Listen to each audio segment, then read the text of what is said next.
atherosclerotic cardiovascular disease, or ASCVD. You know, it's one of those topics that can feel just overwhelmingly complex, right? But what if I told you we could boil it all down to a set of clear, high-yield rules? Well, that's exactly what we're going to do. We're going to transform cardiovascular risk from this huge, confusing topic into a sharp, powerful framework you can use to absolutely crush your exams.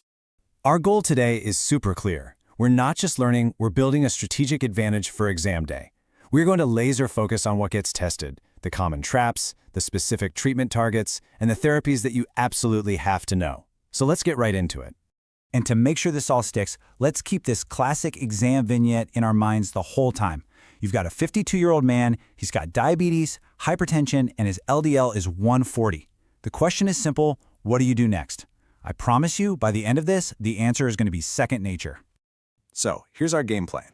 We're going to start with the bedrock science, how plaque actually forms.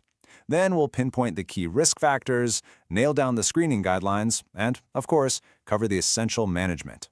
We'll wrap it all up with some advanced tools and a review of the biggest exam traps out there. Let's get started with the core science. So we have to start with the most basic question of all. How does a perfectly healthy artery turn into a diseased one? Well, the whole story starts with its inner lining, the endothelium. And the best way to think about it is like the soil from which this whole disease grows. The entire process of atherosclerosis is perfectly captured in this four-step model. It all kicks off with some kind of injury to the endothelium. Think high blood pressure or smoking. This damage makes the wall leaky, allowing LDL, the bad cholesterol, to sneak inside, where it gets oxidized. Now, the body's cleanup crew, the macrophages, rush in to eat up this oxidized LDL. But they eat so much they get bloated and turn into what we call foam cells. Finally, a fibrous cap forms over this mess, which can eventually rupture, and boom, that's your heart attack or stroke. Okay, pause for a second. Picture that process in your head. Injury, LDL entry, foam cells, fibrous cap. This sequence is absolutely fundamental. The foam cell. You hear this term all the time, and you absolutely have to know it. It's really just a macrophage that has completely gorged itself on oxidized LDL. And when these foam cells start to pile up, they create what's called a fatty streak. And that is the very first visible sign of atherosclerosis. This is literally where plaque begins. Now, to make sure this pathophysiology is locked in your brain forever, here is a fantastic memory anchor. Just think of the endothelium as bad soil. Hypertension, with all that pressure, digs the holes, that's the initial injury. LDL cholesterol comes along and plants the nasty seeds of plaque right in those holes. Smoking is like adding fertilizer, it fuels inflammation and just makes everything 100 times worse. So what about HDL, the good cholesterol? Well, HDL is the gardener, trying its best to come in, remove the bad cholesterol, and clean up the whole mess. Okay, so now that we get how the bad soil gets planted, let's talk about the threats that cause the damage in the first place. These are the key risk factors. For any exam, you have got to be able to split risk factors into two simple buckets. Things we can't change and things we can. The non-modifiable ones are straightforward: age, sex, family history.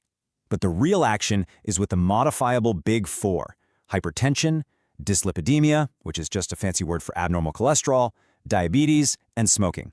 These are our targets. This is where we can actually make a difference. And here's your second memory anchor. And trust me, this is a detail that examiners just love to test. What exactly does a positive family history mean?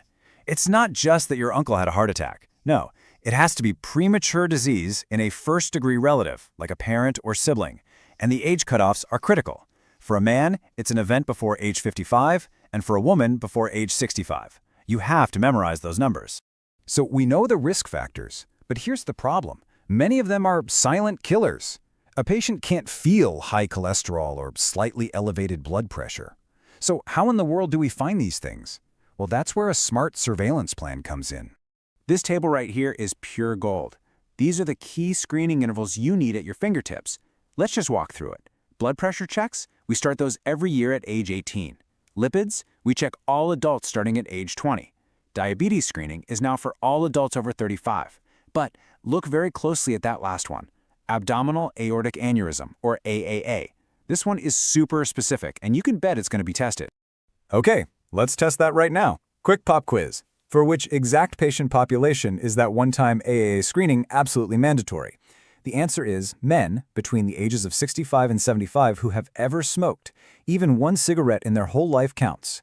That level of specificity is exactly what shows up on exams. So, we built our foundation, we've identified the threats, and we know how to screen for them. Now for the main event, deploying the countermeasures.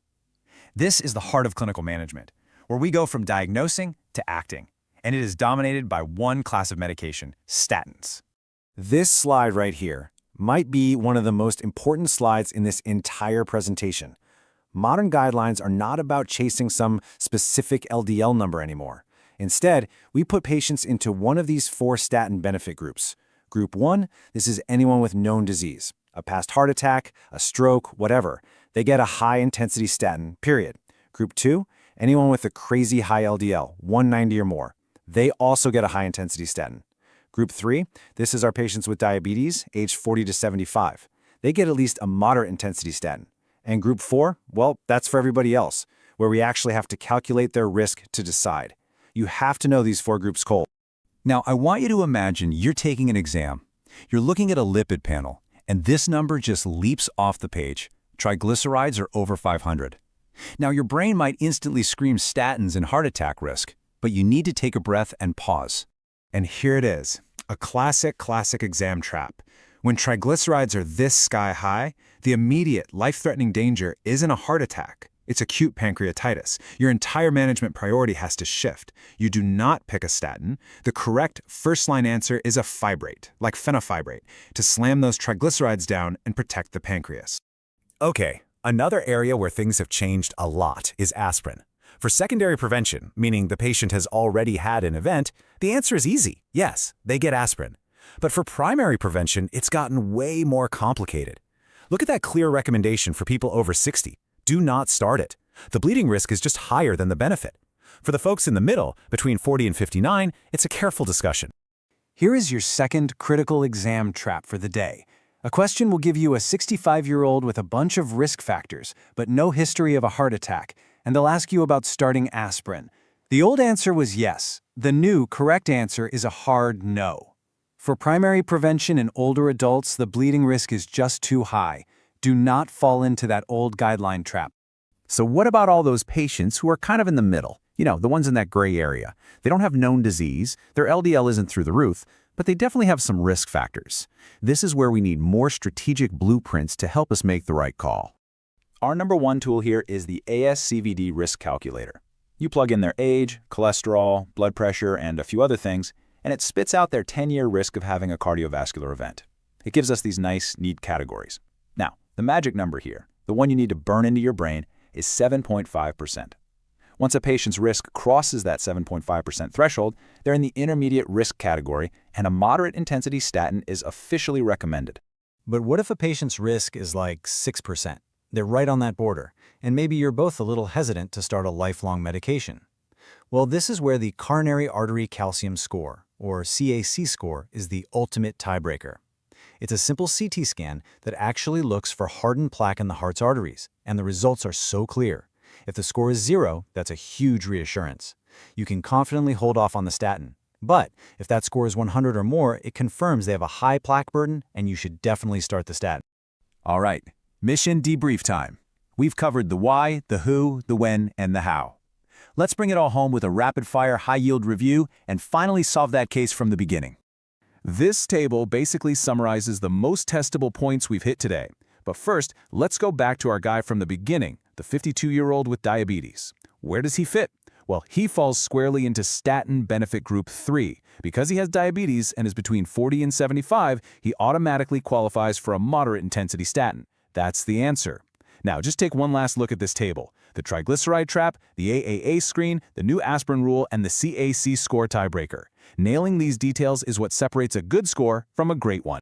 And that wraps up our high-yield review. But don't stop here. To really make this stuff stick, I want you to immediately open the attached resources. You'll find a full set of notes and a really cool, colorful mind map that's perfect for quick revision.